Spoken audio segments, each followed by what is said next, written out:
Hello everyone, welcome. It's me, Phil, live in the Digital DJ Tips studio with my trusty bottle of water there. And I'm here for another live lesson. We are here to help you with your DJing, and in this show it's all about your questions and answers. There's unscripted, nothing planned, but that water did go down the wrong hole. I have to tell you that. Blimey. It's about you. So tell us what you want help with. I have set up here, as you can see, the CDJ 3000s and the A9 mixer. But we also have in the studio the Numark Mixstream Pro Go, which is the new Numark unit. It's got battery, it's got a built-in screen, it's got built-in Wi-Fi, it's got built-in speakers, so it's kind of an all-in-one DJ unit. We've got that. If you've got any questions about that, that only came out this week. Which of course you can read about over on the digitaldjtips.com website, where we've got an article and video called 7 Things You Need to Know about the Mixstream Pro Go. And we've also, in our gear reviews section, got the Mixstream Pro Go up here as well that you can see. Although it's not actually appearing, which is quite interesting. I need to look into that. But anyway, certainly here.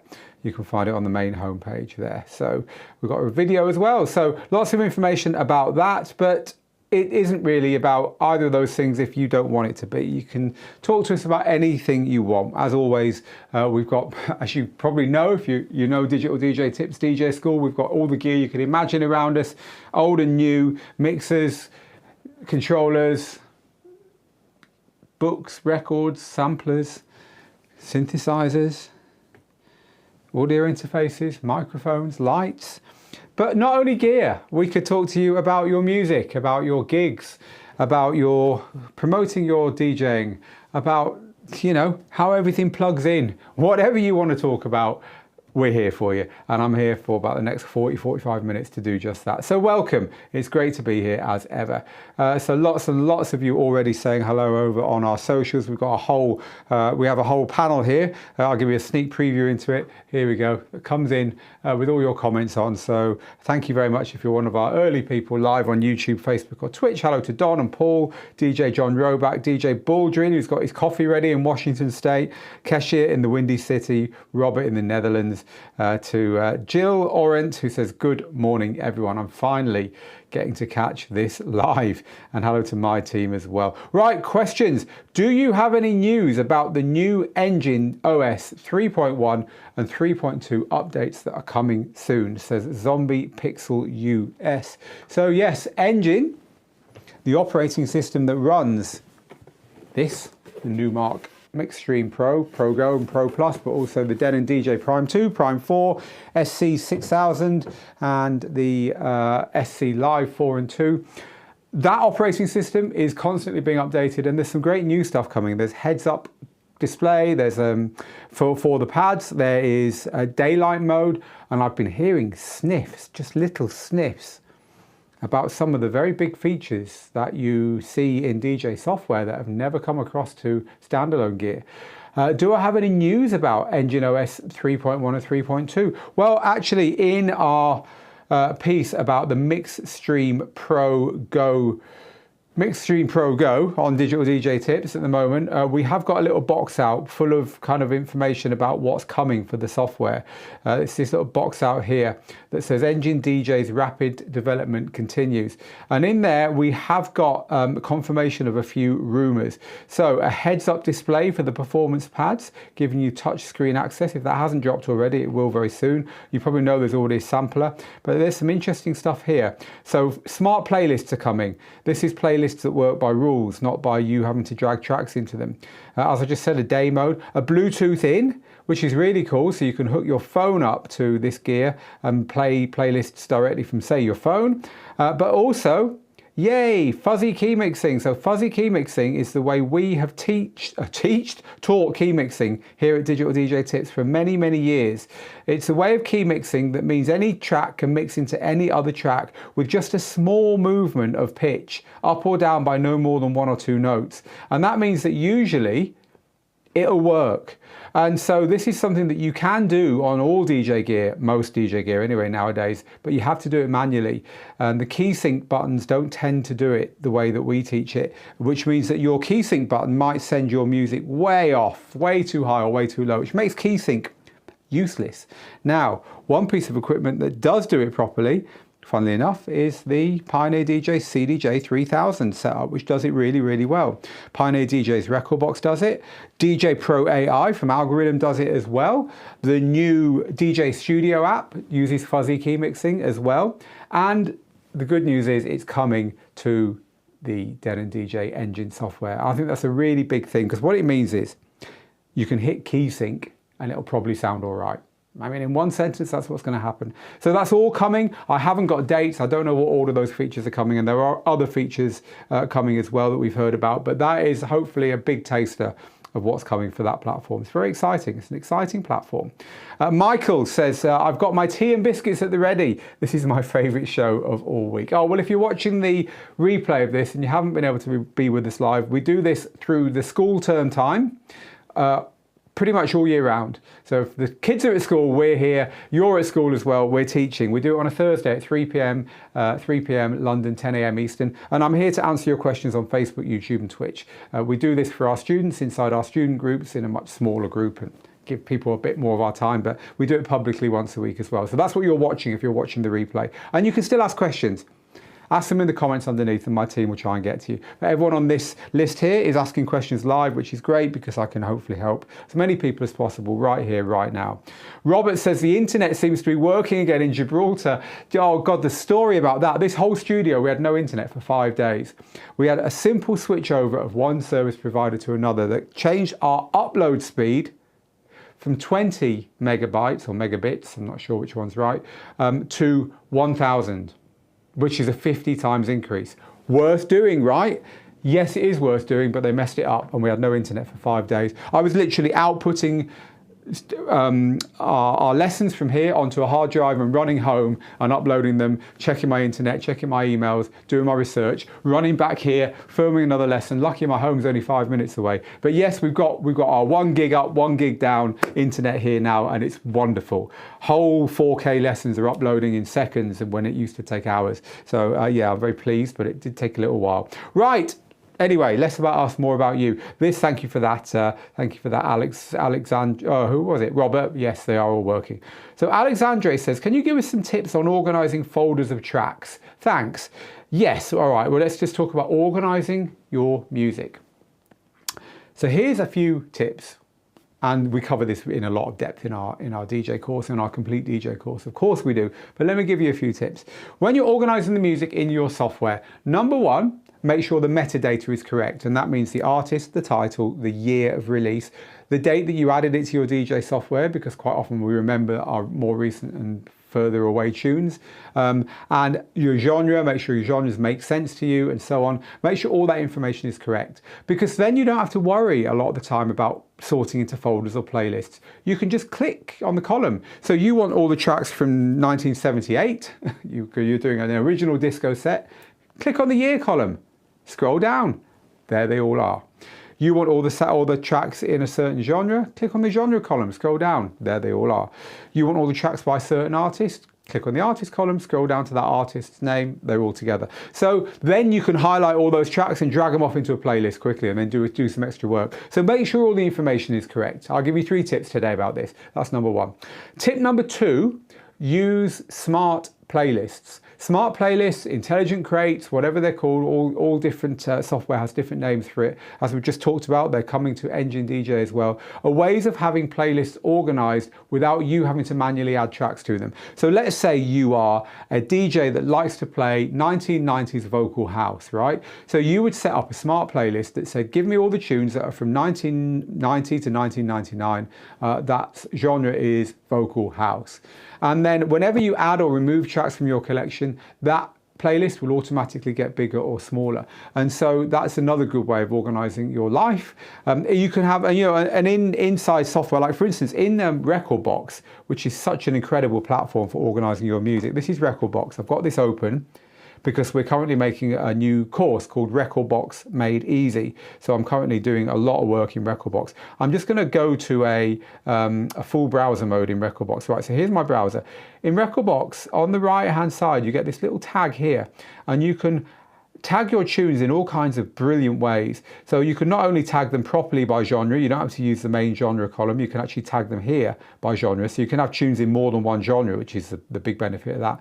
But you can tag them by components, like for instance, synth tracks, tracks with vocals, tracks with sub bass in them, tracks with piano lines. You can tag them by situation. I play it on the main floor, I play it on the second floor, and so on. You can have all these tags, and you can change them, by the way. Look, there's an untitled column here that I could call anything I wanted, and I could add my own tags, and you can change all these. You can have this all how you want it. You can tag your tunes any way you want, and then you can use your smart playlist to organize from your tags as well. So it's a very, very powerful way of organizing your library. Rekordbox is the best when it comes to organizing your library. It's got the most functions and features. So using smart playlists is a great idea, because you could have all your tracks with piano breakdowns in them, or your saxophone tracks. I could have saxophone as an option here. You know, just click in here and type saxophone. Is it O? Saxophone? I can never remember. Looks about right to me. And so this is a powerful way of getting your tracks all tagged up. So use smart playlists. And the third tip I'm going to give you today about organizing your folders and organizing your music is to always pack a set for any given gig. So if you are, let's say, what is it today? It's Thursday. Let's say I've got a gig on Saturday night in the bar on the corner of my street. So what I would do is I would set a new folder up in my software, my Rekordbox or my Serato, my Virtual DJ or my Engine DJ, a new folder called Saturday Night Set, probably with a date on it. And I'd go through my collection, I'd go through my folders from previous, or my playlists from previous times I've played that venue, or from previous recent gigs. I'd go through my new music, I'd go through my most popular music by sorting the music by playlist. You can sort by the number of times you've played a track, so get my most popular tracks. Maybe I'd look through the tracks I haven't played that I really want to play, and I'd slowly put together a set that I want to play on Saturday night. And here's the key thing: pack double the amount of music that you are actually going to play. So if you generally play 20 tunes an hour and you're booked to play for 4 hours, well, that's 20 times 4, which is 80. So you're going to pack 160 tunes. And by doing that, you're going to give yourself enough music to be able to react if the crowd is slightly different, or you just don't want to play the ones you thought you were going to play. You know, there's enough of a collection there to do that, but not so much that you're literally sat here looking through your whole music collection for every single transition, saying, oh no, I don't know what to play next, don't know what to play next, don't know what to play next. You know, with what is sometimes unfairly called Serato face. You know, other DJ software is available. So you give yourself the chance of just having, and you know, this comes from the old days of vinyl, because in the old days of vinyl, we couldn't take our whole collection with us. We had one box, or maybe two if we were feeling posh. We had one box or two boxes, which is a massive 80 to 160 tunes. Wow. And we had to play the whole night from that. So we used to think very, very carefully about how much music we took and what that music was. And what that meant was that we weren't stuck there worried about what to play next. We were just looking through one or two boxes, quickly picking the best tune that we have with us. And so planning a DJ set for each gig and taking twice the amount of music you need is the best way of kind of doing that, but with digital. And the beauty of digital, of course, is that really you have got all your music. So if there is something you forgot to, you know, pack in your virtual crate, it's all there anyway, but this way you're making your gigs a lot easier. So there's 3 tips for your music collection. That's quite enough for one question, so I hope that's helpful to you. Thank you very much, Alexandre, for that question. You were over on YouTube there. How are we doing, folks? Are we enjoying this? It always helps us if you share it, but the best thing you can do, literally the very best thing you can do if you're new to Digital DJ Tips and you're enjoying these tips, is to head over to the digitaldjtips.com website. When you're there, click on the very top where it says join. You will receive our newsletter every week, which is a 6 or 7 minute read, which will help you become a better DJ, guaranteed. But as well as that, we can let you know about savings on our courses and so on. And even more than that, Did you know we wrote the book on DJing? Well, if you're new, maybe you didn't. You can get it in all those places listed there. Just click on that page to go through to buy it, get the audiobook, get the printed version, or get the Kindle book. But I'll give it to you. I'll give you one for free, because we want you to have this information. It's important. You should know it. You get that for free every time you become a member of Digital DJ Tips by filling in that form. The email will give you a PDF download of this book. So if you're new to us, yeah, click share, yeah, click like, yeah, subscribe to the YouTube channel, do what you want, you know, bat it out the park. We don't care. Thank you for those things, you know. What we really want you to do is join, because that's how we can help you the most. So you find that join button at the top of the Digital DJ Tips website. Right, more questions. This one then is from Jamie. How many questions do you know? Oh, right, hang on a second. Let me just try and get this right. I think this is about the Rekordbox DJ app, and you're asking when is it going to be available for Android. So Rekordbox has got a DJ app which is currently available for Android, but not in the version where you can actually play music on it. It's only available for the preparation of your music. And I don't know, they've said it's coming soon. I think that's what you're asking about there, Jamie. So anyway, yeah, we don't know exactly when that's going to be coming, but it is coming soon. Right, so Alok, here's a great question. Thank you for a question about music. Alok on YouTube says, how should we practice before a DJ set? Should we learn what songs come after what songs? In other words, practice our transitions, or should we go with the flow? It's a great question, Alok. And I think the thing is, I'll tell you a few facts about practicing for DJ sets.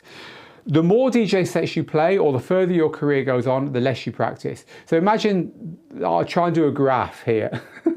Imagine this is the number of times that you DJ in a week, or in a month or in a year. And this is time, right? So we've got the time going along here. This is beginner DJ.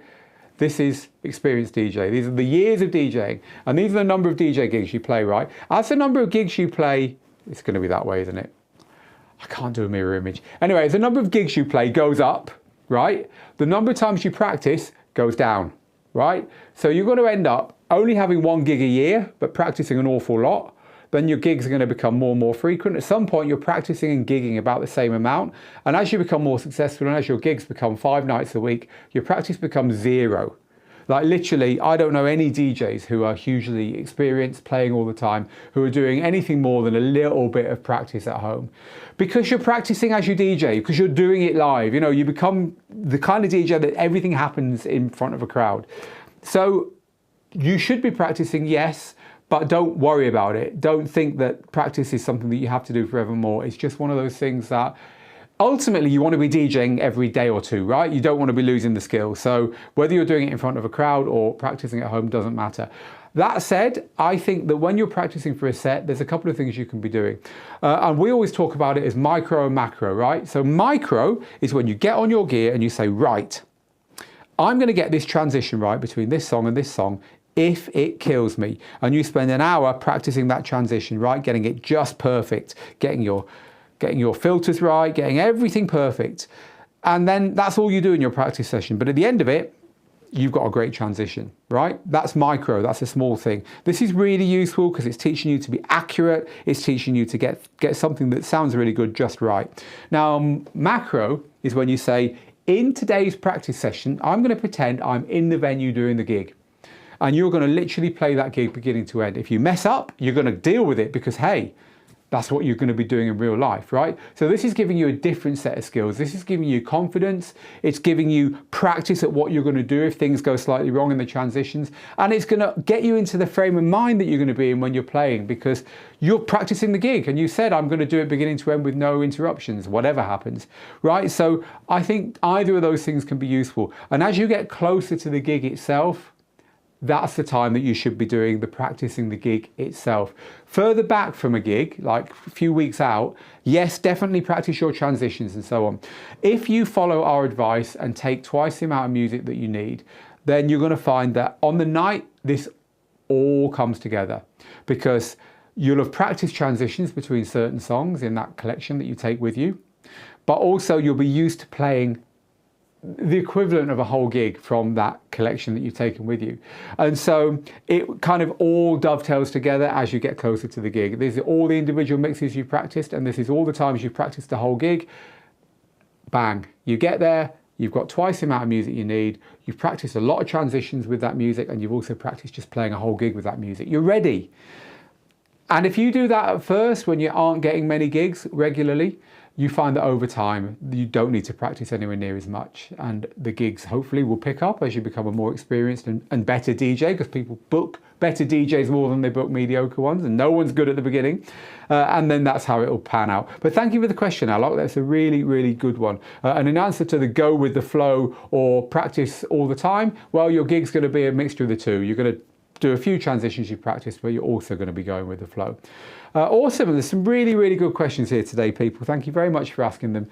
It's always a pleasure to do this. I've actually been filming. I filmed 3 lessons today for the Rekordbox course. We've been talking about exporting to USB and SD drive. We've been talking about hot cues and hot cue banks. No one knows about hot cue banks. If you use Rekordbox and you don't know about hot cue banks, in fact, should we have a quick look at them? Do you want me to show you something that if you're a Rekordbox user, I promise you probably, well, I don't promise you, but maybe you've never seen. This is awesome.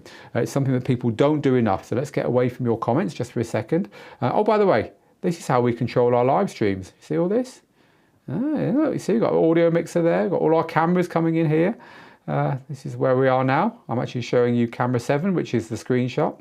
Anyway, I digress. Let's find Rekordbox. Here it is. Right, okay. This is a really cool thing in Rekordbox. And if you're using Rekordbox and you don't know this, prepare to be blown away. Right, so in Rekordbox, we can set, and in all DJ software, right, we can set hot cues on our tunes, right? If I want a hot cue there at that breakdown, there, I can set a hot cue there, bang, there's the hot cue, bang, it's set. And these of course will all then show on our DJ gear, whatever we're using, on our hot cue buttons or whatever, right? So far so normal. But you can also have something called a hot cue bank in Rekordbox. This is a hot cue bank. Now there's no hot cue bank here at the moment. I'm down here, by the way, if you're wondering what I'm talking about, on the left hand side of the screen.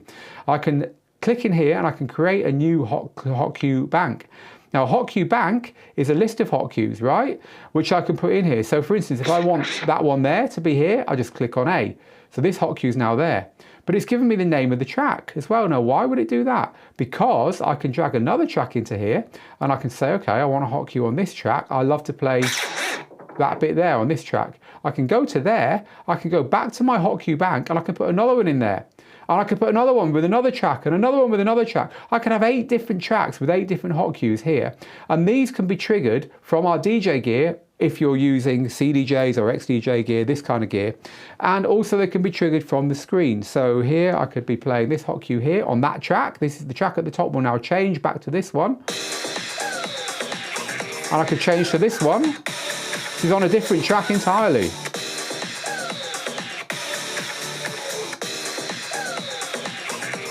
And I can have 8 of these. So this is a way of having, in a way, a sampler. And you don't get a sampler on standalone DJ gear. You don't get a sampler on CDJs like this. You don't get a sampler on XDJ gear. This is a way of getting your favorite parts. They could be vocal drops, they could be big riffs, they could be drum loops, all together in one bank of hot cues. And then you can trigger them directly from your gear. Pretty awesome. And that's what I was doing today. I've been teaching lessons. I've been making lessons on how to do that stuff. And I've been very busy and I've been right up to my neck in it. But isn't that a good feature? That doesn't appear on any other DJ system. It's only on Rekordbox and only for standalone gear, only for when you're exporting to USB. Yeah, so I've been busy today. And your questions now, I always say, it's like going to the pub after a hard day's work and sitting down and relaxing and just talking DJing with people. And after a hard day of trying to get the teaching just right and editing lessons and working with my team, I love this stuff. So thank you for the questions. They've been and they are really good so far. So let's get stuck in again and help you out with a few more. Right, so Jill, I'm gonna point you to one of our courses here, Jill, because honestly, it will blow you away. You need this in your life. Jill says, I have a question about how to make drops bigger, how to make them more intense. I'm using a insert DJ gear here. This works, what I'm about to tell you works for all DJ gear. And frankly, you need to know this. What you have to do, Jill, is head over to the Digital DJ Tips website, to our DJ courses page and scroll down and go to James Hype's Mixing Skills. This course here will teach you how to make your drops the biggest drops that you can possibly imagine and then some. If you don't believe me, I recommend that you go to James Hype on YouTube and click on any of his million viewed routines on there and just ask yourself, would it be good if I could do my drops in this way? And if you answer that question with a yes, you need this course. And then go and have a look at it on Digital DJ Tips and grab yourself a copy.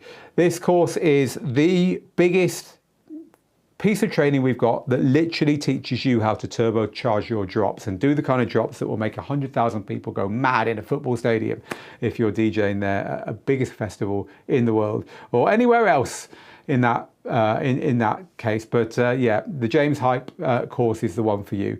So that's my recommendation. Go take a look. Right, okay, let's grab some more questions. This one is from DJ AD Foster. Hello, DJ AD Foster, one of our regulars. And this is about posting your mixes online, right? So you've made a DJ mix, what do you do with it? So your question goes like this. Does anyone post their mixes to both Mixcloud and SoundCloud? I put my mixes on both, but usually not the same on both. I'm just curious as to what other people do. So here's the thing. If you want to record a DJ mix and share it with the world, the best place to do that legally is Mixcloud, because Mixcloud has got all the licensing in place for your mix to stay there and for the artists to get paid, which is, of course, is a great thing. However, Mixcloud does not have reach. So you put a mix on Mixcloud, it's not likely to get lots and lots of views unless you're already, or lots and lots of watches, unless you're already a professional DJ who's got a profile, who's got people watching. So I put my mixes on Mixcloud. I've got a Mixcloud page for myself. Here it is. And you can see I've got lots and lots of shows on here that I've recorded. Most of them are actually from lockdown, where we did a mix pretty much every week. So they're all on here. And you know, I've got them looking nice on here. They're easy to click through to. They're easy to listen to. All the track listings are on there, etc., etc. It's a lovely place to present your work to the world. But I can promote these because I can talk about them on Digital DJ Tips. You know, I can send our students to them to listen to them and so on. So, you know, I get hundreds and hundreds of listens, but that's not normal if you're just a DJ posting your mixes, which is why DJs put their stuff on SoundCloud, because SoundCloud is a place where you are likely to get more organic views. However, SoundCloud is not, well, I keep saying views, but it's because you've got to go to your computer to look at it, right? I mean, obviously, you're looking here, but once you click play, really, you're just listening. So I keep saying views. But anyway, the thing is, SoundCloud is more likely to get you listens to your mixes, but it's not legal. So the chances of them staying up there long term are much lower than the chances of them staying on Mixcloud. So I would say, Mixcloud, by the way, you pay for it. You know, it costs a few dollars a month to have your stuff on Mixcloud, but that money is going to the people who made the music that you're playing. And you can get subscribers to pay you on Mixcloud as well. So if you are kind to people and you answer their questions and you help them out with track listings and you just build a little community around your music, you can get people to pay you $5, $8, $10 a month to receive your mixes first, or exclusively, or to have extra benefits. So you can make money from Mixcloud as well, perfectly legally. My advice would be, put them on both and put them on YouTube while you're there. You know, YouTube will take them down or will mute them or will tell you can't do it if you don't test your tracks first. And guess what? There's a way of testing your tracks on YouTube that will stop that happening. I'll show you how to find that in a minute. But why not upload a video version of it to YouTube and put it on SoundCloud and Mixcloud? Don't pick either or, just put them all everywhere. And that way you're likely to get the most reach and the best of all worlds. By the way, if you want to know how to make your mixes stay up on Mixcloud, or at least give them the best chance of staying up on Mixcloud, we've got an article about it. So let me show you how to find articles on our blog. So digitaldjtips.com has got this. I showed you a much unknown feature on Rekordbox a minute ago. Let me show you a much unknown feature on Digital DJ Tips. Click the magnifying glass at the top of the site and type in what you want help with. So in this case, I'm going to type in YouTube and click search. And then our search engine will give you a whole load of information about YouTube for DJs. And one of the articles here is this one.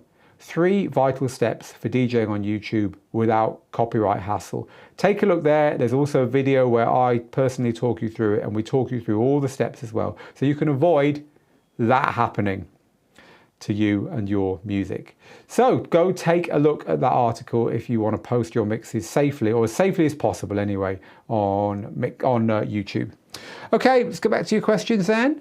We have got something here from, let's go with Joe in Belfast, who says, I'm waiting on my Denon DJ SC 6000 players and 1850 mixer to be delivered.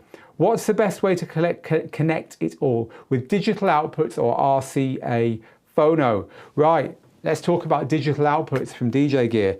So this is actually Pioneer DJ gear, but it's exactly the same on the Denon DJ standalone gear as well. So this is the Pioneer DJ Pro Mixer, and you'll see on the back, I've actually got my CDJs plugged in with conventional RCA cables. These are taking analog audio from the CDJs to the unit itself. So there's the output on the CDJ, you can see here. This is taking the right and left audio to here for that deck, and the same on the other. However, you see these here? These are digital inputs, and these allow you to plug 4 decks in with a single cable for each deck. So how come that works? How can you have a single cable for stereo, for left and right? Because it's digital. So you see this digital output here where it says digital out there? You can plug a single cable in there, and they do provide them with the players. I can't find them. That's why I'm using the old-fashioned ones, I'll be honest with you. You can plug there into these. And what that does, which is useful to you, is it takes the digital output from the players and feeds it into the mixer. Now the mixer is digital. The mixer does all its work with a digital signal. So if you plug an analog cable into the back of a mixer, it will convert what you plug in here to a digital version of that audio in order to do its stuff. And then it will convert it back to analog to spit it out of here to your speakers. So what's happening is you've got music on here, which is being fed in from your USB drive in a digital format. This is converting what you do into analog, sending it down this wire into here. This is converting it back to digital to do its stuff. When it's finished, it's converting it back to analog to send off to your speakers. You've got completely unnecessary digital to analog, analog to digital, digital to analog conversion going on there. And so if you plug in a cable from here, from the digital output to the digital input here, you're stopping that happening. And what that does is give you better sound quality. So if you ever have the chance to wire up Pro gear like this with the digital outputs, use it, because you're going to get better audio. So Joe, plug in your SC 6000s to your 1850 mixer. The 1850 mixer is the Denon DJ version of the one we're looking at here, which is the Pioneer DJ A9. This is the Denon DJ X1850, and this has got on the back the same connections to let you plug in digital directly from your players. So yeah, use digital if you can. It is just a way of making the circuitry less complicated and making your audio go through less of that circuitry, and so you're going to get better audio there as well. So DJ Chris Stafford on YouTube says, I don't know who helped me the other day, but I'm guessing this is in one of our DJ courses, with my question on DVS, but it was really helpful and I got sorted too. 10 out of 10 for service, so you're very welcome, DJ Chris Stafford. So another gear question, this is from DJ Ed, who says, would the SC4 Live, which is a Denon DJ player, be an upgrade of the Prime 2, or should I wait for a possible Prime 4 substitute? It'll give you 4 channels, but in every other way it's a downgrade. So yeah, I'd hang about. I'd wait and see if you want to upgrade from your Prime 2 to a bigger professional unit like a Prime 4, but you think the Prime 4 is a bit old, hang on for a few more weeks, would be my advice. Right, okay. Jay says, my MixStream Pro Go arrived today. This is a MixStream Pro Go. And the kids are going to take it out this weekend to somewhere random and Twitch stream on it. Cool, well, they're going to have a great time. Thank you very much for your review on that controller. You're very welcome. Right then, questions. This is from Brendan. This is not a question, but it's a report. I always like reports. I always like gig reports. Brendan says, I bought a pair of RCF J8 Evox speakers. and I used them for the first time on Saturday night. I was a bit nervous if they would be up to it. I should not have worried. I was completely blown away by them. I mean, it's a great brand. I don't know that particular speaker model, but it is a great brand. I've just Googled it and stuck it up on my screen so I can show everyone else these speakers that you've got. They've got a picture of a band playing them here. Let's have a look at the picture of the band playing these speakers. Oh no, there we go. I've got the actual speaker itself. So it's this kind of speaker. These are called portable arrays. So a portable array speaker will have a small speaker at the top, a bit like the, think of the little computer speakers that you get with a subwoofer on the floor, right? They're a bit like that. And they have a big speaker at the bottom, which gives you some more of the bass frequencies. Now, the difference between this and using more traditional speakers where you get a big PA speaker is that these ones have got a mini array. There's lots of little speakers in that long, thin one, and that kind of throws the sound out more evenly. So if you're DJing a wedding or a venue where you're providing background music or a lounge, and you don't want whoever, the poor sod sat right next to the speaker, to be deafened in one ear, right? These are better, because they throw the sound wider and they disperse it more evenly. So a lot of wedding DJs, especially, and DJs who play at corporate events and places where they're providing a background music service as much as a really intense dance floor right there, prefer this kind of speaker. Anyway, I'm really glad that they worked for you. Thank you for sharing that tip. That's worth a lot more than the affiliate articles that are 10 a penny online when you want real advice from real DJs about what to spend your money on. And so the Evox J8 from RCF get a big thumbs up there from our reader, our subscriber or our viewer, whose name escapes me. It was Brendan. Thank you, Brendan, for that. Right, okay. This is from Ladislav on YouTube, who says, do you think there will be a Pioneer DJ DDJ-FLX8 anytime soon? So here's the Pioneer DJ DDJ-FLX4. We have it set up over here. It's a wonderful controller. It's got all the stuff that the DDJ-1000 that it replaces doesn't have, like stems, like an output on the back so you can use your DJ lights with it. Is there going to be a Flex 8? I don't think so. I think this is the primary, flagship controller. I can't see what they would add to this to make something higher up the chain than this. It's got everything that you could want in a DJ controller, really. It's got hardware effects that are fantastic, 4 channels, full inputs at the back so you can plug anything you want in. As I say, lighting control, full control over stems. It is pretty much a perfect DJ controller, and so it replaces the DDJ-1000, which did so well because it just hit the sweet spot. So they've wisely kind of not messed with the formula too much with this one. Now I think this is going to remain kind of the pinnacle of Pioneer DJ's controllers for a while. Now, of course, I might be completely, massively wrong. I always like it when I'm massively wrong, when it's something people want because they got what they wanted. But, hopefully I will be wrong there. I don't think so.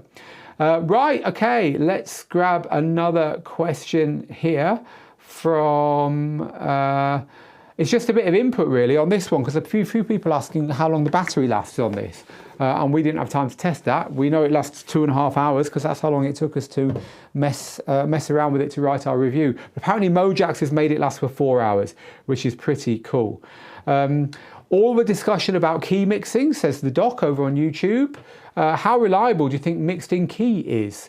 Is it superior to Rekordbox? Is it the same? So mixed in key were the OG of key mixing. They came out with a piece of software many years before key mixing was anything to do with DJ software, that analysed your music and added the musical key to it so that you could DJ with that information. And mixed in key is still the best. It's still very slightly the best. But I think the main thing, if you're interested in mixing in key in your music, the main thing for most DJs is not to go and buy mixed in key, love it though we do, but to always analyze your music on the same service. So if you are a Rekordbox user, always analyze your music in Rekordbox. If you're a Serato user, always analyze in Serato. Traktor, Virtual DJ, the same. It's when you start mixing and matching their key mixing algorithms that you end up with problems. And the reason for this is that key mixing is an art as much as it's a science. I'll give you 2 reasons why. Reason number 1.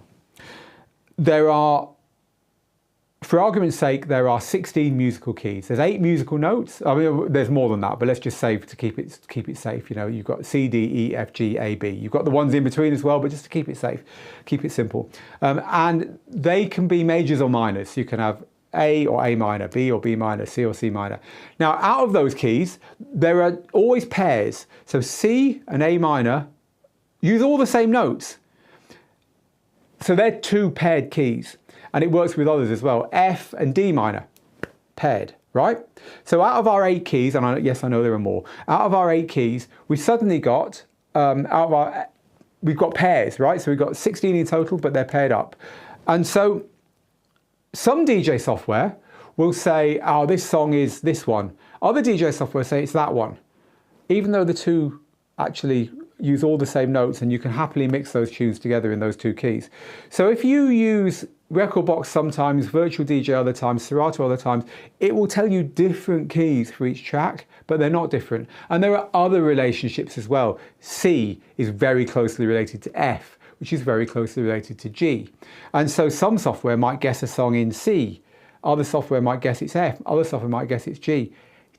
Honestly, doesn't really matter. Not for quick key mixing with DJ tracks. But the software will tell you the keys are different. And so if you always do it in the same software, at least if it makes a mistake, the mistake will be constant across your whole collection. And so you'll be using a collection where everything is likely to work together. Another reason why you shouldn't, why key mixing is an art as much as it's a science, is that a lot of the music we play, a lot of DJ music, doesn't have an awful lot of melodic content in it. It's noises, it's sounds, it's drops, it's the big bits aren't melodies. They are sometimes, of course, but not a lot of the time in dance music, in techno, in tech house, in progressive house, etc. And so the software will always disagree on those songs, on what the key is of those songs, because there's not an awful lot of information to go on.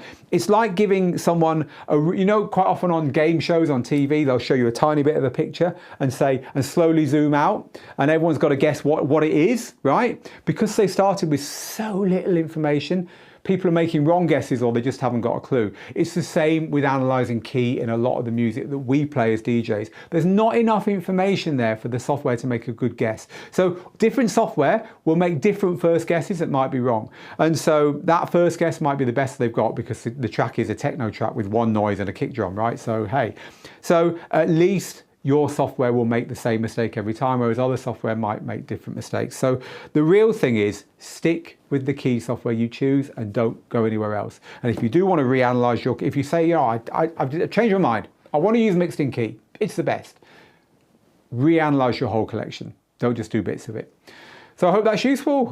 Mixed in key's main strongest point is consistent key detection across audio formats, says Mixmaster G. It has the best in the industry, but that doesn't make all the others bad. So there's another great answer to that one there.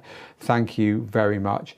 Hi Phil, says James. Since implementing stems on Rekordbox, my DDJ-800 waveforms are not as smooth as they were before using stems. Is there anything I can do to correct this? No, the reason is that your computer is working harder and it's sacrificing a bit of smoothness on the graphics in order to give you the best sound it can. So be grateful it's doing that. But unfortunately, the only real way to upgrade and the only real way to stop that is to spend money on a far more expensive computer. Right, guys, girls, there's an awful lot of questions have been asked here I can't answer. I do have to go now. Let me give you a tip though, and it's a tip, it's one way you can help yourselves. So Digital DJ Tips, as you know, is a DJ school. We sell DJ courses, we work with Jazzy Jeff, we work with Layback Luke, we work with James Hype, we work with many other DJs like DJ Angelo, Jason Janai and others in order to bring you the very best DJ courses in the business. But it's more than that. When you buy a DJ course from us, you don't just get the course. Because any of these DJ courses, and we've got complete courses that can teach you everything you need to know about DJing, scratching, producing, being a mobile DJ. We've got mixing courses, as I say, from Jazzy Jeff and James and Angelo and Luke and so on. We've got courses on producing music. We've got courses on all the big DJ software, and then things like mixtapes, live streaming, etc., etc. When you buy any of these courses, you don't only just get the course, but you get help within the course from me and from my team. But the really big thing you get is a free lifetime subscription to our Student Hub student group. Several thousand students just like you in one place, all learning DJing, all sharing their tips, all being there to help each other. And inside that group, every month, we go live in a show called Student Live. It's myself, and there is Steve Canuetto, the other half, if you like, of our in-house teaching team. And we spend as long as it takes helping every single DJ who comes onto that live show with every single question they ask. So if you're one of the many hundreds of people who've asked a question here today and you didn't get it answered, I'd love to answer them all. I haven't got time to do that. Just buy a course, find a course that works for you, and bookmark the Student Hub Facebook group, and then we will let you know by email when the live shows are on. They're on once a month. And you can come and ask your question there. You're guaranteed an answer, and that answer will be from me or Steve, or both of us. So that is the way to get our undivided attention for whatever is getting you stuck. But of course, that group's great anyway, because you can just ask your question in the group, and more often than not, someone will help you instantly. That's how we roll. Thank you very much for being here today. I'll be back on Tuesday next week, 3 p.m. London, 10 a.m. Eastern, with another live lesson. Not sure what it will be, but it will be about something. The Tuesday ones are about something. The Thursday ones are generally the open house question and answers like this. Meanwhile, I have to leave you. So get good, get out there, make the moments, and I'll see you again in another live lesson from the Digital DJ Tips Teaching Studio very soon. Till next time then, bye-bye.